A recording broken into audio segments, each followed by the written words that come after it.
সকালে ঘুম থেকে ওঠা এটা আমার অভ্যাস হয়ে গেছে, সে আমি যতই রাত করে ঘুমোই না কেন। আগের দিন কিন্তু ঘুমোতে ঘুমোতে প্রায় 1:30-2টো মতন বেজে গেছিলো। তাও দেখো আজকে 5টা বাজতে না বাজতেই আমার চোখ খুলে গেছে। তো ভাবলাম বাড়িতে তো অনেক কাজকর্ম পড়ে রয়েছে, তার থেকে উঠে টুকটুক করে কাজগুলো করে নেওয়া যাক। আর আজকে যেহেতু একটু ঠান্ডা ওয়েদার আছে, কালকে সারা রাত ধরে বৃষ্টি হয়েছে, সেই জন্য কিন্তু ঘুমটাও বেশ ভালো হয়েছিল। তো এখন উঠেই তো ব্রাশ করে নিচ্ছি। সকালে উঠেই কিন্তু মুখটা একবার করে ফেস ওয়াশ দিয়ে নিই, রাতে যেহেতু নাইট ক্রিম মাখা থাকে সেই কারণে। তো এখন কিন্তু আমি রান্নাঘরের সিঙ্ক থেকে মুখটা ধুয়ে এসেছি, তারপরে এখন সোজা চলে এসেছি বেডরুমে এসে কিন্তু আমি বাসি জামা কাপড়টা ছেড়ে নিয়েছি, তারপরে চুলটাও বেঁধে নিচ্ছি। সকালে ঘুম থেকে উঠলে কাজকর্মগুলো অনেক তাড়াতাড়ি সুন্দরভাবে গুছিয়ে করে নিতে পারি। আর যেটা সব থেকে বেশি ভালো পারি, এই যে নিজের একটু যত্ন নেওয়া, সামান্য এক্সারসাইজ করা, এগুলো কিন্তু করতে পারি। আর তা নয় তো একটু দেরি করে ঘুম থেকে উঠলে তখন দিশাহারা হয়ে পড়তে হয় যে কোন কাজটা থেকে আমি কোন কাজটা করব, এই আর কি। তো যাই হোক, তোমাদের সাথে কথা বলতে বলতে চুলটা কিন্তু সুন্দর করে বেঁধে নিয়েছি। আর এখন একটু সানস্ক্রিন অ্যাপ্লাই করে নিচ্ছি। সকাল হতেই কিন্তু আমি সানস্ক্রিনটা মেখে নিই, যেহেতু এরপরে রান্নাবান্না করবো, বাইরে জামা কাপড় মেলা সমস্তটাই, সেই জন্য কিন্তু আমি সানস্ক্রিন অ্যাপ্লাই করে নিচ্ছি। আর আমার এই সানস্ক্রিনটা এত সুন্দর ফাউন্ডেশনের মতন কাজ করে, স্কিনটা পুরো একদম মেকআপের মতন ফিনিশিং দেয়, জানো তো। তো দেখতেই পাচ্ছ মুখটা অনেকটা ফ্রেশ হয়ে গেছে। আর এখানে একটু সিঁদুর টিপটা পরে নিলাম। এই যে এখন একটু রেডি হচ্ছি, আয়নার সামনে দাঁড়িয়েছি। এরপরে না ওই যে আয়নার সামনে দাঁড়িয়ে একটু মুখটা দেখবো, তারও কিন্তু টাইম পাই না। একটার পর একটা কাজ তো চলতেই থাকে। এরপরে চিকু ঘুম থেকে উঠবে, তারপরে তারও কিছু খাওয়াতে হবে, সকালে টিফিন বানাতে হয়, বেলার দিকে রান্না বান্না, সব মিলিয়ে একটা প্রচুর প্রেশার। তো এখন এই তো সোজা বেডরুমে ভাবলাম যে একেবারে বেডরুমের কাজটা কমপ্লিট করি, তারপরে আমি বার হব। তো এখন এই তো দরজা জানলাগুলো পর্দাগুলো সরিয়ে দিচ্ছি। আর আমি যখন এরকম পর্দা খুলি একটু সাবধানে খুলতে হয়, জানো তো। আমাদের এখানে প্রচুর টিকটিকের উৎপাত, শুধু মনে হয় এই হয়তো টিকটিকি লাফ মেরে আমার গায়ে পড়বে। আগের দিনের ভিডিওতে ফতেমা জিজ্ঞাসা করেছো, দীপা তুমি যে বাড়িতে ভাড়া থাকো সেই বাড়ির লোকজনেরা কি তোমার ভিডিও দেখে এবং দেখে কি বলে? প্রথমত তারা তো কেউ জানেই না যে আমি ভিডিও করি, আর তারপরে বলা তো দূরে থাক, আমি না জানাইও না কাউকে সেরকম যে আমি ভিডিও করি বা কিছু। আমার মনে হয় এইগুলো বলার থেকে না বলাটাই অনেক বেটার হবে। যেখানে আমরা থাকছি, আর এই ভ্লগ মানে তো নিজের লাইফস্টাইলটা পুরো শেয়ার করা, সেই কারণে আমার মনে হয় যত চেনা জানা মানুষ কম জানবে ততই ভালো হবে। নিজেদের লোকেরা কখনোই চাইবে না যে তুমি একটু এগিয়ে যাও, তুমি সাফল্য অর্জন করো। শুধুমাত্র তোমার রক্তের সম্পর্ক, তোমার মা বাবা, হাজব্যান্ড, দাদা দিদি, এরাই কিন্তু চাইবে যে তুমি এগিয়ে যাও। পাড়া প্রতিবেশী, আত্মীয় স্বজনরা কেউ চাইবে না যে তুমি অনেকটা পথ এগিয়ে যাও বা কিছু আর্ন করো। এর থেকে বলবো ওই সব মানুষদের বলার থেকে না বলাটাই বেটার, তাই না? আর এখন এই তো আমার বেডরুমে বিছানাটাও সুন্দর করে গুছিয়ে নিয়েছি। আর এখন এই যে কম্পিউটার টেবিলটা দেখছো, এটার কি অবস্থা হয়ে রয়েছে। আর এই যে কয়েকটা হাতের কাজ দেখছো, কালকে রাতে খানিকক্ষণ করছিলাম, এগুলো তোমাদেরকে শেয়ার করব পরের কোনো একটা ভিডিওতে। টুকটুক করে এরকম হাতের কাজগুলো কমপ্লিট করে নিচ্ছি, খুব তাড়াতাড়ি তোমাদের পছন্দের একটা ভিডিও আসবে। সেই কারণে কি জানো তো, এতদিনে হয়ে যেত, কিন্তু একটু গাফিলতি বলো আর একটু সময়ের অভাব বলো, সেই জন্য আমার ওই হাতের কাজগুলো আমি কমপ্লিট করতে পারছি না। Hello everyone, good morning. কেমন আছো তোমরা সবাই? আশা করছি সবাই খুব ভালো আছো, আমরাও বেশ ভালো আছি। তো আরও একটা নতুন দিন, ঝলমলে সকাল, তোমাদের সকলকে জানাই অনেক ওয়েলকাম। আমি দীপা, আমার একটা ছোট্ট সংসারে তোমাদের সকলকে জানাই অনেক ওয়েলকাম। তো চলো ভিডিওটা দেখতে থাকো। তো এবারে সোজা চলে এসেছি আমার রান্নাঘরে। আর এখন যেহেতু অনেকটাই সকাল, সেই জন্য কিন্তু রান্নাঘরটা একটু অন্ধকার অন্ধকার লাগছে। তো আমি এখন লাইটটা জ্বালিয়ে নিচ্ছি, বেলার দিকে ওই সূর্যের আলো এলে তখন ওই লাইটটা অফ করে দেব। তো জানালাটা এদিকে খুলবো, তার আগে আগের দিনের কয়েকটা বাসনগুলো সমস্ত মেজে রেখেছিলাম, সেগুলো এখন জায়গায় রেখে দেব। সকালে উঠে রান্নাঘর এরকম টিপটপ পরিষ্কার পরিচ্ছন্ন করা থাকলে মনটা এমনি ভালো হয়ে যায় এবং কাজের যেন অনেকটা এনার্জি পেয়ে যাই। তোমরা অনেকেই জানতে চাও আমার বাড়ি কোথায়, আর আমি কিন্তু এই উত্তরটা প্রায় সময় দিয়ে থাকি। তবে এখন যেহেতু আমার অনেক নতুন নতুন বন্ধু হচ্ছে, তাদেরও জানার ইচ্ছে থাকে যে আমার বাড়ি কোথায়। আমার বাড়ি হচ্ছে কি হাওড়াতে, বর্তমানে যেখানে রয়েছি আমি আর কি। আর আমার বাপের বাড়ি দক্ষিণ বারাসাত, আর শ্বশুর বাড়ি হলো কলকাতাতে। রান্নাঘরে আসার পরে কিন্তু অনেকটাই কাজ থাকে, মোটামুটি আমার 10-15 মিনিট চলে যায় শুধুমাত্র এরকম মোছামুছি করতে। রান্নাঘরে এসেই কিন্তু প্রত্যেকটা জায়গা, প্রত্যেকটা কোণা একটা ভেজা কাপড় দিয়ে মুছে নিই। রান্নাঘর যেহেতু সারা রাত খোলা থাকে, বাসি হয়ে থাকে, কোথায় পোকামাকড় বেয়ে যায়, সেই কারণে কিন্তু প্রত্যেকটা জায়গা আমি পরিষ্কার করে নিই। আর আমার মনে হয় সারাদিনের খাবার দাবার তো এখান থেকেই তৈরি হয়, আর সেই জায়গাটা যদি একটু পরিষ্কার পরিচ্ছন্ন না রাখি তাহলে নিজেরই একটা খারাপ লাগা কাজ করে। তো এখন এই যে সেলফ কাউন্টার প্রত্যেকটা জায়গা মুছে নিয়েছি। আর আগের দিন রাতে যে থালা বাসনগুলো মেজে রেখেছিলাম সেগুলো তো এখন জল ঝরে গেছে, এখন প্রত্যেকটা জায়গায় রেখে দেবো। আর এখন এই তো চাটা বানিয়েও রেখে দিচ্ছি। চিকুর পাপা কখন ঘুম থেকে উঠে যায়, আর তখন যদি চা না পায় তখন কিন্তু আবার রেগে যাবে। তো তার থেকে ভাবলাম চাটা বানিয়ে রেখে দিই, যখন উঠবে তাহলে আমি অন্য কোনো কাজগুলো করতে পারবো। তো এদিকে চাটা হতে থাক। আর কালকে রাতে কি হয়েছে জানো তো, একটা নতুন অতিথির আবির্ভাব হয়েছে আমার বাড়িতে। চিকুর বাবা যখন অফিস থেকে ফিরছিল, ঠিক সেই সময় ছোট একটা বেড়াল ছানার বাচ্চা কোথা দিয়ে না আমার বাড়ির সামনে চলে এসছে। আর আমাদের লালু ভুলু তাকে নিয়ে এত টানা হেঁচড়া করেছে না, তার বেচারা মুখ থেকে রক্ত বেরিয়ে গেছে। আমার এত খারাপ লাগছিল। আমাদের বাড়ির সামনে প্রচুর কুকুর যাতায়াত করে, প্রচুর কুকুর থাকে আর কি, তারা কোনো বেড়ালকে সহ্য করতেই পারে না। তো সেই জন্য ভাবলাম যে কি আর করা যাবে, আমাদের এই বারান্দাতে আপাতত থাক, ও যখন বড় হবে চলে যাবে। আর এখন বাচ্চা মানুষ তো সেরকম কিন্তু ভাত কাঁটা এটা ওটা খেতে পারে না, সেই জন্য দুধ আর একটু বিস্কুট দিয়ে এসেছি।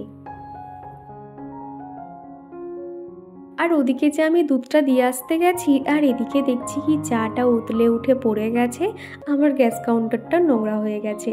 তারপরে সেটা আমি পরিষ্কার করে নিয়ে এখন চাটা এখন চিকুর পাপাকে দিয়ে নিচ্ছি, তারপরে বাকি কাজকর্মগুলো করবো এবারে। আর এদিকে আমার সেলফ কাউন্টারে কয়েকটা জিনিস এখন রেখে দিচ্ছি, এখন সেগুলো রাখা বাকি ছিল। তো ভাবলাম এগুলো এখন গুছিয়ে নিই। আমার এই সেলফ কাউন্টারটা কিন্তু আগে এত জিনিসপত্র ছিল না, আর এখন কিন্তু আস্তে আস্তে অনেক জিনিসপত্র হয়েছে। নিজের পছন্দ অনুযায়ী জিনিস কিনি, বাইরে ঘাটে গেলে ওই রান্নাঘরের জিনিসপত্র কিনতে না বেশি যেন ভালো লাগে। তো এখন এই যে সেলফ কাউন্টারে সুন্দর গুছিয়ে নিয়েছি, আর উপর থেকে এরকম পর্দা দিয়ে ঢেকে দিয়েছি। এতে কি হয়, রান্নার সময় কোনো তেল চিটচিটে ভাব কিন্তু ভিতরে আর ঢুকতে পারে না, আর জিনিসপত্রগুলোও কিন্তু পরিষ্কার থাকে। আর সকাল সকাল ভাবলাম ডিপ ফ্রিজ থেকে মাছটা বার করে নিই, তা নয় মাছ ছাড়াতে গেলে না অনেক সময় নষ্ট হয়ে যায়। তো ওদিকে মাছটা জল দিয়ে রাখলাম, আর থালা বাসনগুলো জলে ভিজিয়ে রাখছি, একটু পরেই আর কি মেজে নেব। আর এখনই তো আগের দিনে খানিকটা ময়দার ডো মাখা ছিল, সেই ময়দাটা আর ভিতরে এখানে স্টাফিং দিচ্ছি ছাতুর পুর। চিকুর পাপা বলল যে একটু ছাতুর পুর দিয়ে বানিয়ে দাও, তাহলে খেতে বেশ ভালো লাগবে। আর ময়দা কিন্তু একদম অল্প ছিল, শুধুমাত্র পুরগুলো দিয়েছি বলেই কিন্তু এতগুলো হয়েছে। আর বেশ খেতে কিন্তু দুর্দান্ত হয়েছিল, যেহেতু আগের দিনে ময়দাটা খুব ভালোভাবে মাখা হয়েছিল, ভালো ময়ান দিতে পেরেছিলাম সেই কারণে। আর এখন এই তো বেলে নিচ্ছি। আগের দিনকে দেখেছো আমি কিন্তু লুচি একদমই বেলতে পারি না, কিন্তু এরকম যে কোনো পুর দেওয়া লুচিগুলো বেশ ভালোভাবে গোল করে ভেজে নিতে পারি। আর প্রত্যেকটা লুচিই কিন্তু ভীষণ ভালোভাবে ফুলেছিল। সকাল হতেই কিন্তু আমি ওদিকে ভাতও বসিয়ে দিয়েছি। চিকুকে না এখন করে বাইরের খাবার তো অত দিই না, 3 বেলা তো ওকে একটুখানি ভাত দেওয়ার চেষ্টা করি। তো ওদিকে ভাত আলু সিদ্ধ বসিয়ে দিয়েছি, বেলার দিকে তাহলে ওকে একটু ভাত খাইয়ে দিতে পারবো। তো তারপরে না আমি আর গ্যাস বন্ধ করিনি, এদিকে চিচিঙ্গে আর আলু ভাজাটা বসিয়ে দিয়েছি। আর আমার কিন্তু লুচিগুলো ভাজা হয়ে গেছে। আর বেড়ালটা এখন পুরো বাচ্চা তো, ও ওইটুকুর মধ্যে থাকতে চায় না, এরকম মেন গেটের দরজাটা খোলা থাকলে ছুটে ছুটে চলে আসে। তো ওকে আবার একটা বিস্কুট দিলাম। আর এখন এই তো সকালে যে খাবার বানিয়েছিলাম সেটা নিয়ে বসে পড়েছি, বেশ খিদে পেয়ে গেছে। সকাল থেকে ওই শুধু 1 গ্লাস জল খেয়েই তো কাজকর্ম শুরু করেছি। তো এখন ভাবলাম আগে একটু পেট পুজোটা করি, তারপরে বাকি কাজকর্মগুলো করব। তো আমি খেতে বসেছি, চিকুও কিন্তু খেতে বসেছে। চিকুকে প্রথমে জল বিস্কুট খাইয়ে দিয়েছি, বেলার দিকে দেখি ওকে কি খাইয়ে দিই। আর এখন কিন্তু আমার সঙ্গে লুচিই খাচ্ছে। আর তুলাতে জানিয়েছো আমার ভিডিওতে যাতে চিকুকে একটুখানি বেশিক্ষণ দেখাই। তো ঠিক আছে তুলা, তুমি যখন বলেছো আমি অবশ্যই দেখাবো। তোমরা অনেকেই চিকুর দুষ্টুমি, ওর কথা বলা এগুলো বেশ পছন্দ করো, আমি অবশ্যই দেখাবো। আগে না বাড়িতে এরকম পাখি বলো, বেড়াল কুকুর পুষতে খুবই ভালো লাগতো, আর এখন কিন্তু সেটা একদমই ইচ্ছে করে না। তার কারণ সময়, ওই যে তাদের দেখাশুনো করব বাচ্চার মতন, সেই সময়টাই আমার নেই।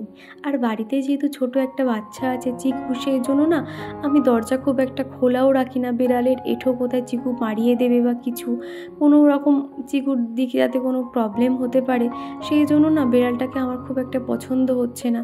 আমি চাইছি না যে ও থাকুক, কিন্তু চিকুর পাপা বলছে আর কয়েকটা দিন নয় থাকুক, তারপরে ওকে নয় দিয়ে আসবো। তো যাই হোক, কি আর করা যাবে, কয়েকদিন নয় থাকুক আমার কাছে। আর এরই মধ্যে চিকুকে একটু ছাতু গুলে খাইয়ে দিয়ে এসেছি, আর সকাল থেকে যে বাসনগুলো পড়েছিল সেগুলো এখন মেজে নিচ্ছি। সকাল থেকে শুরু হলো এই যে বাসন মাজা, এরপরে কখন যেটা শেষ হবে তার কোনো ঠিক নেই। তারপরে বাড়ির সামনে একটা দাদা এরকম রুটি কেক বিক্রি করে, ওনার কাছ থেকে বেশ কয়েকটা জিনিস কিনেছি। আর আমাদের চিকু না ওগুলো নেওয়ার সাথে সাথেই ওর আন্ডারে রেখে দিয়েছে। তো দেখো এই খেলার মধ্যে রেখে দিয়েছে, যেই আমি চাইছি একটা একটা করে দিচ্ছে, আর বলছে যে 10 টাকা 10 টাকা, মানে একটা খাবারের দাম আর কি 10 টাকা, এরকম শিখে গেছে। জানি না কী করে এরকম শিখলো। তো দেখো আমাকে একটু একটু করে এখন দিচ্ছে, আর অলরেডি একটা পাউরুটি বার করে খেতেও শুরু করে দিয়েছে। তো এদিকে কী কী নিয়েছি চলো তোমাদেরকে একটু দেখাই। এখানে না এই যে লাচ্ছা যে রুটিগুলো হয়, এই লাচ্ছা রুটিগুলো বেশ মিষ্টি মতন খেতে, বেশ ভালো লাগে। এই 2 প্যাকেট নিয়েছি, প্রজাপতি বিস্কুট নিয়েছি, আর বান রুটি 2টো, আর নিয়েছি তোমার চানাচুর। এই যে পাপড়ি চানাচুরগুলো না খেতে বেশ ভালো লাগে, এমনকি চিকুও বেশ এই মিষ্টি চানাচুরগুলো খেতে পছন্দ করে। আগের দিনের খানিকটা মাছ রয়েছে, যেমন ধরো পমফ্রেট মাছ, কাতলা মাছ, এগুলো রয়েছে, সাথে একটু চিকেনও রয়েছে। তো ভাবছি আজকে পমফ্রেট মাছ আর কাতলা মাছ এই দুটো মাছ মিলিয়ে রান্না করব, আর চিকেনটা আজকে আর করব না, ওটা অন্য দিনকে করে নেব। তো মাছগুলোকে ভালো করে ধুয়ে নিয়েছি, নিয়ে এখন নুন হলুদ মাখিয়ে নেব। আমি একজন সাধারণ হাউসওয়াইফ, প্রত্যেক দিন সাধারণ কাজকর্মকার সেগুলো তোমাদের কাছে একটা ছোট্ট ভিডিওর মাধ্যমে প্রেজেন্ট করে থাকি। তোমরা অনেকেই আছো আমার ভিডিও দেখতে খুব পছন্দ করো এবং আমাকে সুন্দর সুন্দর কমেন্ট করো। তোমাদের এক একটা কমেন্ট আমার পরবর্তী ভিডিও বানানোর জন্য অনেক উৎসাহ করে। তোমাদের কাছে একটাই চাওয়া, আগামী দিনগুলো ঠিক এইভাবেই আমার পাশে থেকে যেও। পমফ্রেট মাছগুলো ভেবেছিলাম পেঁয়াজ দিয়ে ঝাল করব, তারপরে মনে হলো ইচ্ছে করছে না, থাক, শুধুমাত্র পমফ্রেট মাছ ভাজাই রেখে দিয়েছি।